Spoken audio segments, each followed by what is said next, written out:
Good morning! Happy Tuesday! Nakaligo na ako guys. Madilim ba? Meron akong light dito. Try natin gamitin kung liliwanag. Ayan. Kasi makulimlim. Hindi ko ba alam kung bakit. Diba? Tapos meron akong binili guys sa sa Shopee nitong parang siya, tripod. Phone holder siya. Yun. Kapag hawak mo yung phone mo, tapos ayaw mo mapagod, ganyan, pwede mo siyang iganyan. Phone holder siya. Actually, matibay siya, guys. Ayun, no? Pwede mo siyang pang-vlog. Diba? Merong ganito na brand, hindi ko nababanggitin, sa Shopee din. Pero ang mahal nun, guys, umabot sa parang 2,000 plus. Kaya hindi yun yung binili ko. Ito parang mga nasa less than 400 lang siya.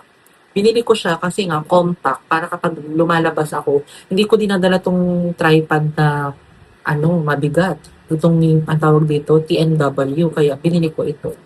Ayan. 'Di ba? Tapos mag-branch ako sa sa Wendy's kasi may nakita akong buy one take one na burger. Nakalimutan ko 129 ba or 149. Parang 2 burgers na siya. Tapos bili na lang ako ng fries.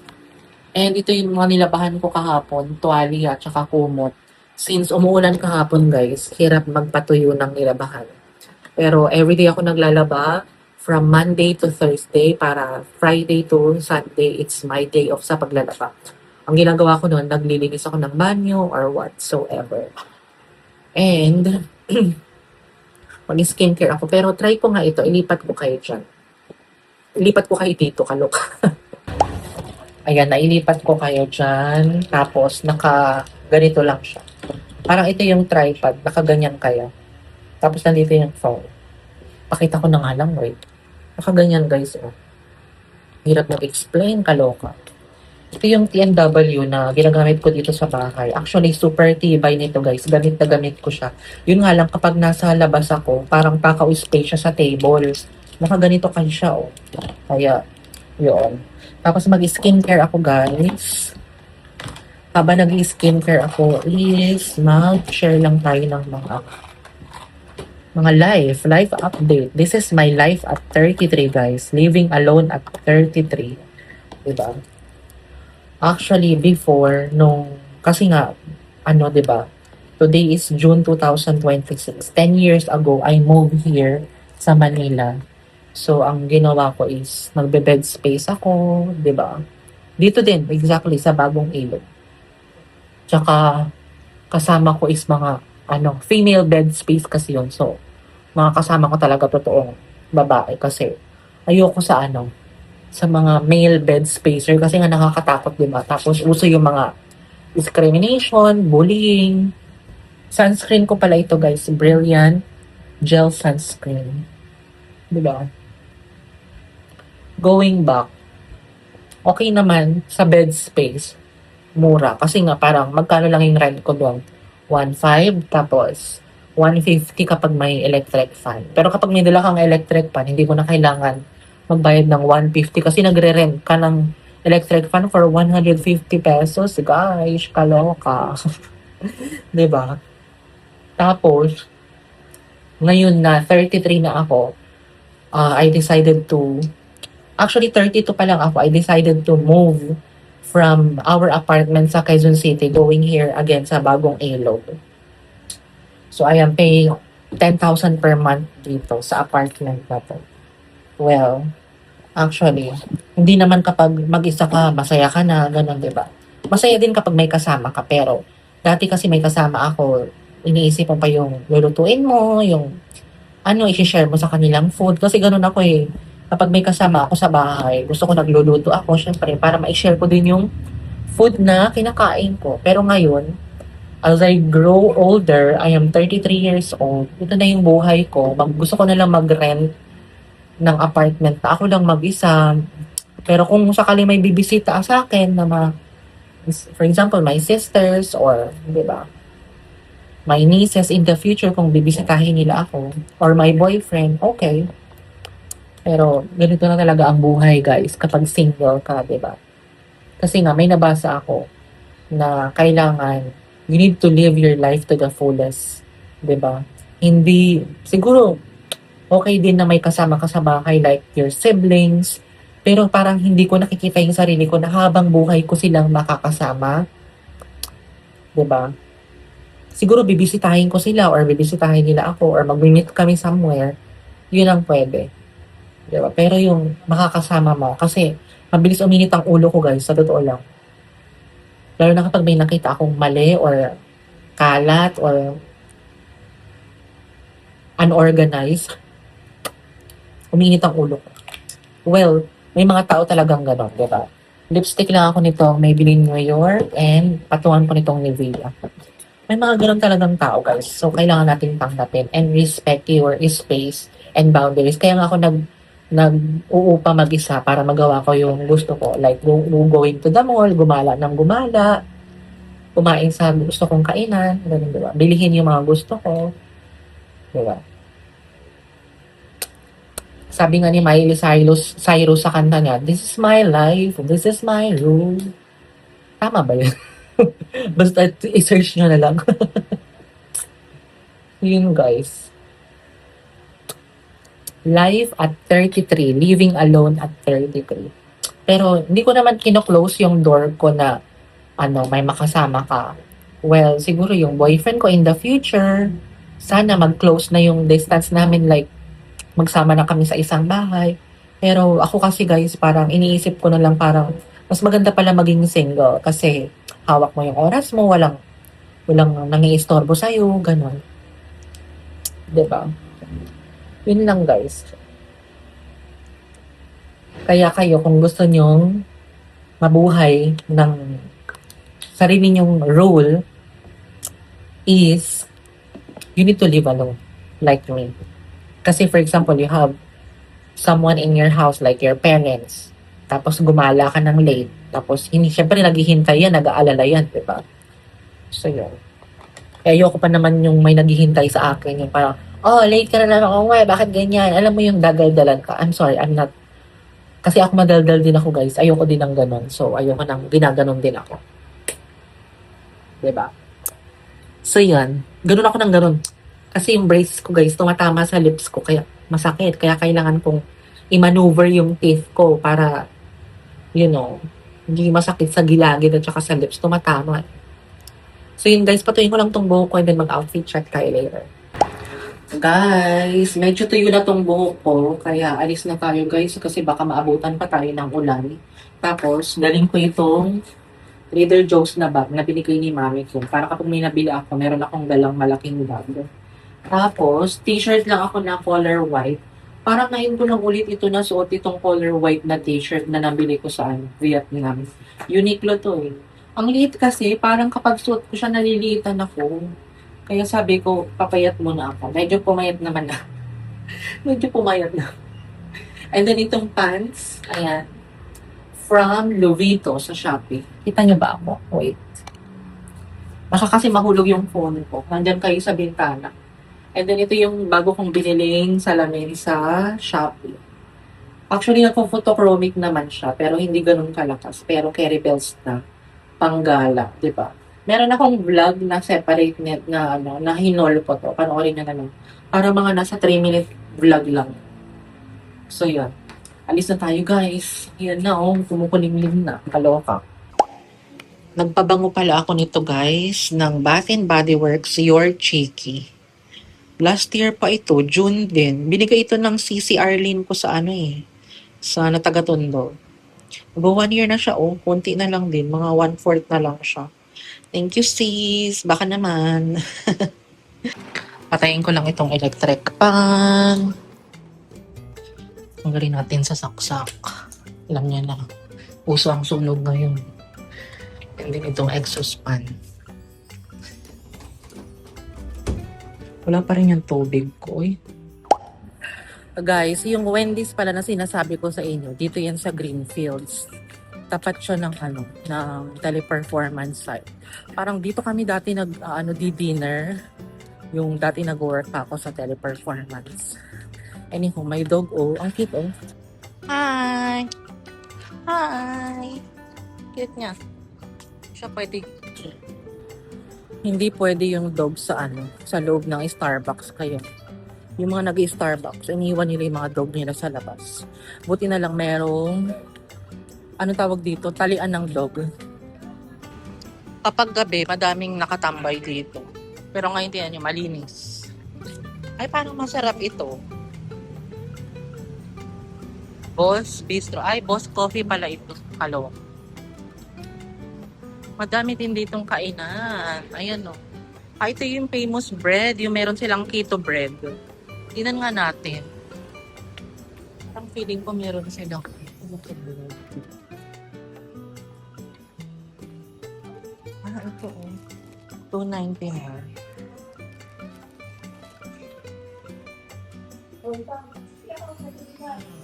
Pag-isipan ko.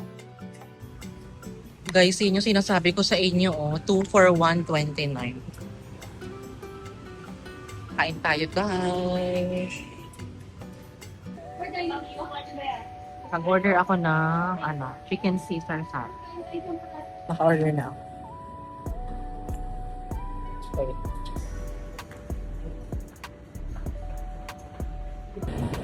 Buti pa dito sa Wendy's, maliwanag. Pero hindi pa maaraw ito Gloomy nga wait. Kita ko sa inyo. Di ba? Gloomy. Aloka di. Kanina umaambon-ambon pa. Parang may kumagat sa noo ko na naman. Ayan, yung pula-pula. Ang kate. Parang gusto ko magpagupit. Ang trip natin is magpagupit. What do you think? Guys, this is my food. Caesar salad, 129 ito. Tapos ito, cheeseburger at saka ano ba ito? Bakit baliktad? Chicken burger ata ito. Parehas na 129. Ito 129. Itong dalawa, naka-promo sila 129.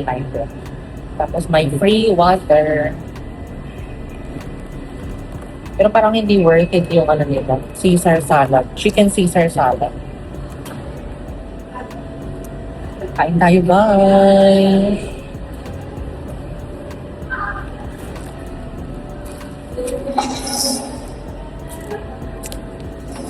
Total of 258 itong dalawa. Parang ang init dito sa pwesto ko. Kain.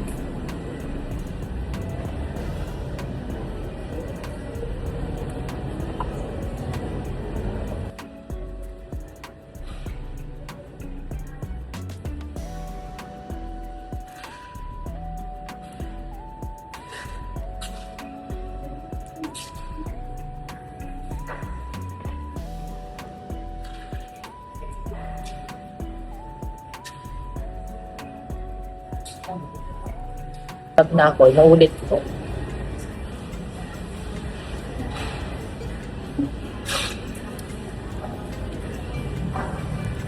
Ulit ng lagayan. 129 na to. Todo na to.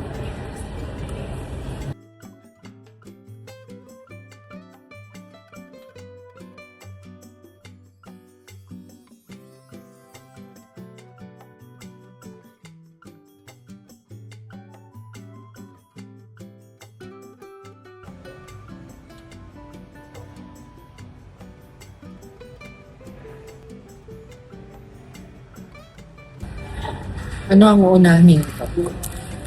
Cheeseburger. Tikman natin. Ano yung mas masarap? Unahin natin po cheeseburger.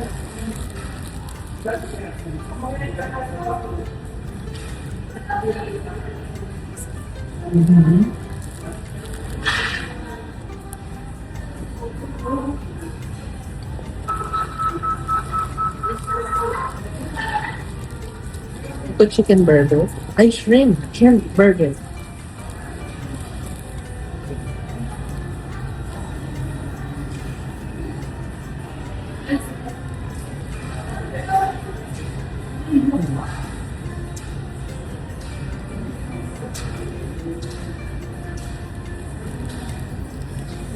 Sarap pareho. Kain tayo. Ito lang yung vlog ko, hindi na ako mag-vlog, nauubusin ko to, no? 50% na lang ako. Mas masarap ito. Cheeseburger kasi.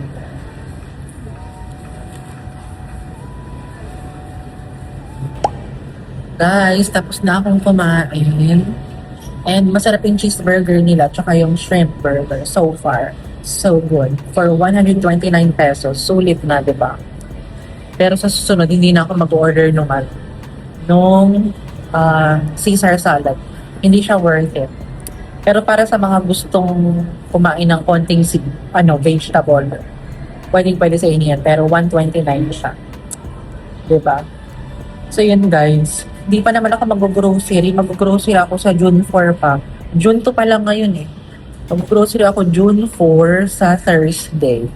So siguro baka mag-vlog ako. Kasi bukas, plano kong i-message yung Dermastrata kasi magpapalas appointment na ako, last session ko ng underarm. Pero pag-isipan ko pa, depende sa weather kasi gloomy, umaaraw, umuulan, parang diyan tayo nakakakuha ng sakit ko pa. Tapos Thursday is grocery ko. Para everyday may vlog ako until Friday. Tapos Saturday hindi ako mag-vlog siguro. Depende kapag may ganap. Kasi nag-vlog lang naman ako guys kapag may ganap. Mahirap naman kapag wala kang ganap, diba? So yun guys, uwi na ako kasi baka maabutan ako ng rush hour, tapos malulubat na din ako. Alam niyo naman kapag rush hour, ang haba ng pila sa gym. So yun. Kaya pahinga lang ako ng konti. Magpa-usos lang ako. Magpaano lang ako, pababa ng tinaan. Tapos guys, alam niyo ba, yung binigay sa akin tubig, ganito lang kadami. Ang liit, parang dito lang yan umabot ako. So yun guys, wait. Guys, dyan ako dati nag-work ko, teleperformance. O, diba? May vlog ako. Para masarap itong para natikman ko na ba itong Goldilocks na to? Para masarap siya. Guys, bahay na pala ako. Napaka-traffic. Tapos, may dumating ako ng parcel kahapon, guys. And ngayon ko lang siya binuksan. At ngayon ko lang siya maipapakita sa inyo. Kasi nga, naiinis ako. Large na in-order ko, pero hindi pa sa akin siguro kasya ito. Ayan. Maganda sana siyang pang araw-araw. Pero hindi sa akin kasya ito, guys. Dapat XXL ba? Ayan o. For sure, hindi siya sa akin kasya. Ipamimigay ko na lang. Ipa-giveaway ko kaya. Dalawa pa naman yung binili ko. Sabi ko, gusto ko ng black and red. Gusto nyo ba? Ipag-giveaway ko na lang. Comment down below. Ayan o, black. Kung ayaw nyo, di wag. Bahala kayo sa buhay nyo. So, yun lang ating vlog guys. Tingnan nyo ang weather. Kanina, umaambon, umuulan, makulimlim. Ngayon ay umaaraw. Diba? Ayan o, tingnan nyo, maaraw. Kaya maliwanag tayo ngayon dito sa ating kwarto. Yun lang ating vlog guys. Life at 33. Eating alone, living alone. Hindi ko alam guys kung ano ba iba-vlog ko at saka ano ba yung title, diba? Nilinis ko na naman itong Pandora na bracelet ko na to kasi laging naninilaw. Kasi silver, diba? Kaya every week ko siyang nililinis. Ayan. Buti na lang meron akong biniling panglinis dyan. Kasi covered naman ito ng cleaning sa Pandora. Pero kapag pinalinis mo sa kanila, 1 week pa bago mo makuha. Ano ako, tanga? Huwag tayo magtanga-tangahan dito. Huwag tayong bitter. So yun lang ating vlog guys. If you like this video, please like, share, and subscribe to my YouTube channel and turn on the notification bell para updated kayo sa bagong vlog na i-upload ko. Maglalaban na ako mamaya ng mga damit. Ganyan ako ng ganyan. Parang naman ako kay mamang sa lola ko. Ganyan, gumagano siya palagi. O sige na guys, bye! Take care! Ingat kayo palagi. See you soon!